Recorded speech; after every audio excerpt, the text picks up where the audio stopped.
Welcome to other video और यह Spy x Family के सीजन 2 के एपिसोड 8 का रिव्यू। तो चलिए जानते हैं क्या हुआ कहानी में आगे स्पाइक्स फैमिली के। तो कहानी की शुरुआत होती है एक सीक्रेट इवैक्यूएशन के साथ, जहां इन्हें चुपके चुपके जहाज के इवैक्यूएशन तक जाना है और वहां से एक बोट लेकर निकलना है और आगे इन्हें एक शिप लेने आएगा जिसके साथ ये इस जहाज से इवैक्यूएट कर जाएंगे। तो जहां ये तीनों अपना भेस बदले और अपने जान पहचान वाले लोगों से छुपते छिपाते आगे बढ़ते हैं, पर होली के साथ इनकी खुशबू चेंज नहीं होती। जो गुजरते खुशबू एनालाइज करने वाले एक असिस्टेंट के बगल से जो इनकी खुशबू पहचान लेता है इन लोगों को। पर इन तीनों के अलावा लॉयड और आन्या डेक पर जाते हैं फायरवर्क्स देखने के लिए, जहां आन्या किसी बच्चे को अपने पापा के कंधे पे बैठे देख इनडायरेक्टली कहते हैं लॉयड से कि वो देख नहीं पाएगी इस सब फायरवर्क्स को इतनी कम हाइट से, और फिर लॉर्ड उसको भी कंधे बैठा लेता है।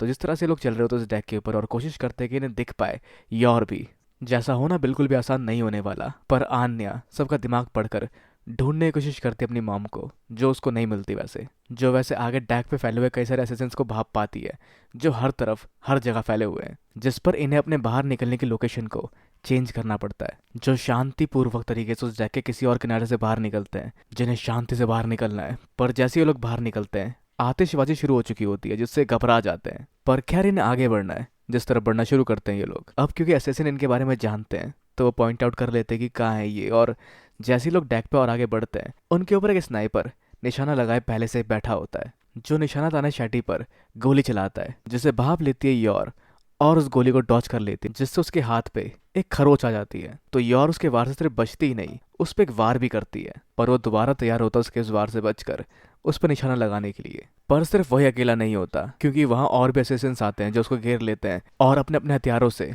वार करना शुरू करते हैं, जिसमें से एक शुरिकेन से ही वार करता है, जिसके शुरिकेन पे वो अपने हाथों से ही वार करके शुरिकेन तोड़ देती है। पर उसके बाद इन तीनों को चारों तरफ से घेर लेते हैं असेसियंस, जिन सबकी प्रेजेंस यौर फील नहीं कर पाई। मतलब ये सभी स्ट्रांग है और वो अपना स्टैंस लेकर तैयार होते हैं इनसे लड़ने के लिए, जहां वह स्नाइपर भी अपने निशाने को लिए तैयार होता है और पहले यौर को मारने की सोचता है, पर जिसको बचाते हैं चीफ, और स्नाइपर को मार उसके बंदूक से बाकी लोगों पर निशाना साध लेते हैं। और कई सारे असिस्टेंट को स्नाइप करके वो डायरेक्ट करते हैं यौर को एक केविन की ओर, जिस तरफ वो उनको ले ही जा रही होती है कि कई सारे स्नाइपर और आगे आते हैं उनको रोकने के लिए। तो जिस तरफ जाने में मदद करता है वो नकली पति, पर उस तरफ यौर नहीं पहुंच पाती और वहाँ एक और असिस्टेंट पहुंच जाता है उनको गोली मारने के लिए, जहाँ शैटी को बचाने के लिए वो नकली पति बंदूक की गोली का आगे कूद जाता है और उन दोनों को बचा लेता है।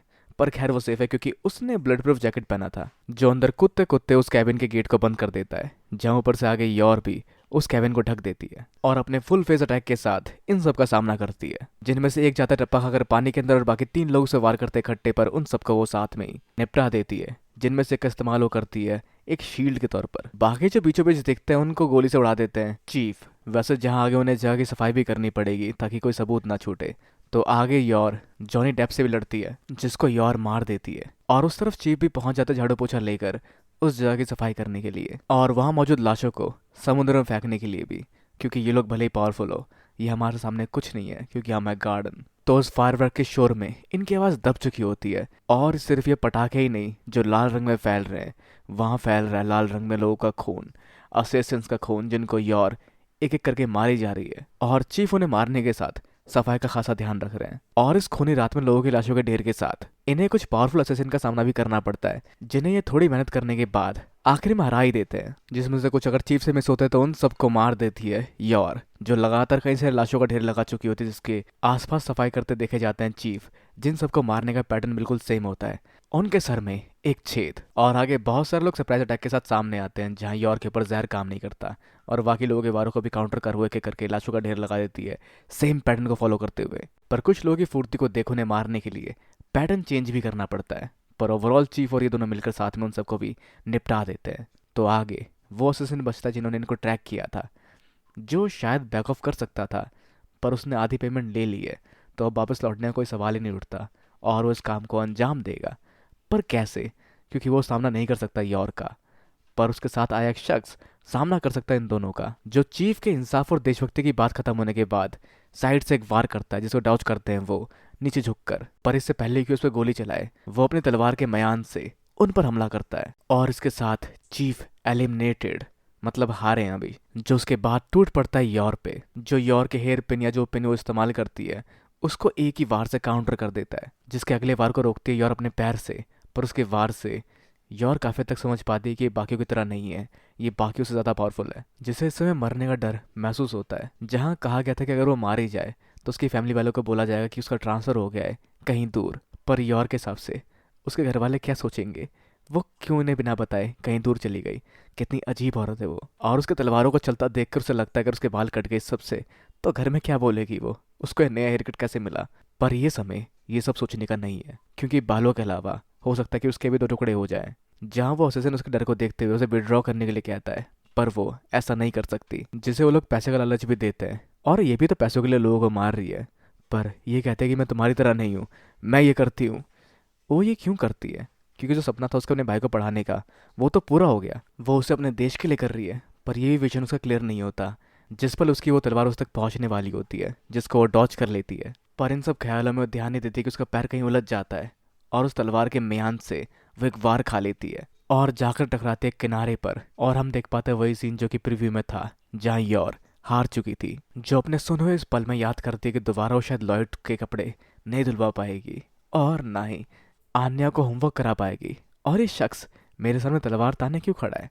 अचानक से उसको यूरी के विजन भी आने शुरू होते हैं, जो उस पल के होते हैं जब उसको जॉब मिली थी और उसे उस पर लगा था कि उसको जरूरत नहीं पड़ने वाली इस काम को और कंटिन्यू करने की, क्योंकि शायद यूरी खुद को अब संभाल सकता है। तो यॉर को हराकर वो आगे दूसरे बंदों को कहता है मारने के लिए ओल्गा को। पर अपनी उस हालत में भी यॉर उसको रोकने की कोशिश करती है, पर वो अब भी ओल्गा को क्यों बचाना चाहती है। जहाँ उसे ओल्गा के विजुअल्स आते हैं और साथ ही उसे याद आता है कि वो इस काम को क्यों करना चाहती थी, अपने देश को बचाने के लिए। हाँ भी और ना भी, पर जो मेन रीज़न था वो था अपने भाई को एक सामान्य ज़िंदगी दे पाने का। और इस सिंपल लाइफ को बनाए रखना अब और ज़्यादा ज़रूरी हो चुका है, जहाँ उसके पास उसकी फैमिली में कई सारे लोग और हैं जिनको एक सिंपल लाइफ दे पाना उसकी कोशिश होनी चाहिए। जहाँ आगे वो उस असेसिन की तलवार को पकड़ लेती है, क्योंकि उसे शांति नहीं चाहिए, उसे अपने हाथ में आ रहे खून की भी चिंता नहीं है। चाहे ऐसी जिंदगी क्यों ना जिसमें वो जल्दी मारी जा सकती है। जहाँ आगे उसकी छाती पे कट लगता है उस तलवार से, और आगे वो सोचती है चाहे मुझे फॉजर्स को छोड़ना ही क्यों ना पड़े। जो याद करती है लॉयड को, जिसने कहा था कि किसी को अपने हाथ गंदे करने पड़ेंगे ऐसे काम में ताकि बाकी लोग एक सामान्य जिंदगी जी सके। तो हो सकता है कि लॉयड इसको समझेगा, और जिसके बाद एक लात के वार से वो उस असेसिन को डोमिनेट कर लेती है और तैयार होती है कभी ना हार मानने के लिए। तो आगे हम देख पाते हैं आउटरो, और उसके बाद हम बढ़ते हैं कहानी के कुछ बचे कुछ फेज में, जहाँ हम मिलते हैं यूरी से, जो अपने काम के दौरान किसी को पकड़ने वाले होते हैं, लेकिन यूरी बेहोश हो जाता है। तो क्या संदिग्ध लोगों ने उस पर हमला किया? नहीं, उसको सर्दी लगी है। पर उसके लिए बीमार होना काफ़ी अनकॉमन होता है, जिस पर वो कहता है कि मेरी दीदी मुझसे दूर गई है शायद इस फीलिंग की वजह से, मेरे सेल्स, शरीर के सेल्स कमज़ोर हो गए हैं। तो आगे उसका साथी उसके लिए दवाई लेने जा रहा होता है, जिससे यूरी रिक्वेस्ट करता है हर्बल टी लाने के लिए। तो आगे हम बढ़ते हैं फ्लैशबैक में यूरी के, जब वो छोटा बच्चा था और उसको सर्दी होती थी, तो उसकी दीदी काफ़ी चिंता करती और उसको कई सारे लेयर चढ़ा देती गर्म कपड़ों के, और उसके बुखारी जुकाम को निपटाने के लिए उसकी गर्दन के आसपास हरी प्याज लपेटती है। और शायद इससे यूरी खुद निपट सकता है, पर खैर आगे वो सुनती है किसी से हर्बल टी के बारे में, और उसके इंग्रेडिएंट जुटाने के लिए पहुंच जाती है पहाड़ों में, और वहां से इंग्रेडिएंट के साथ एक जंगली सुअर को मारकर अपने साथ ले आती है, जो उसकी बहुत चिंता करती है। जहाँ यूरी भी उसके लिए कुछ ना कुछ ज़रूर करना चाहता है बड़ा होकर। तो आगे उसको पिलाती है वो हर्बल टी, जिसको पीकर उसका टेस्ट उसको बिल्कुल पसंद नहीं आता, और उस टेस्ट को नापसंद करते हुए वो ठीक हो जाता है। तो जिस सपने के साथ वो बाहर निकलता है और आगे उसका कोलीग उसके लिए बनाता है वही हर्बल टी, जिसको लेते उसका रिएक्शन बिल्कुल पहले जैसा ही होता है, जो ठीक हो जाता है। पर उसका कोलीग उसको समझाता है कि तुम अभी ठीक नहीं हुए तो आराम करो। तो अब जानते हैं क्या होगा कहानी में आगे स्पाइक्स फैमिली के सीजन 2 के एपिसोड 9 में। तो उसके प्रीव्यू के हिसाब से हम देख पाते हैं लड़ते हुए यॉर को असेसिन से, और शायद उसको ढूंढेगी आन्या अपने टेलीपैथी के साथ, और मे भी इस समय इन्वॉल्व होगा लॉयड भी। तो क्या होगा आगे, अपने विचार हमें नीचे कमेंट बॉक्स में बताना बिल्कुल ना भूलें। इस वीडियो को लाइक, शेयर और सब्सक्राइब करना भी बिल्कुल ना भूलें। तो अगली मिलते हैं अगली वीडियो में। Sayonara and have a nice day.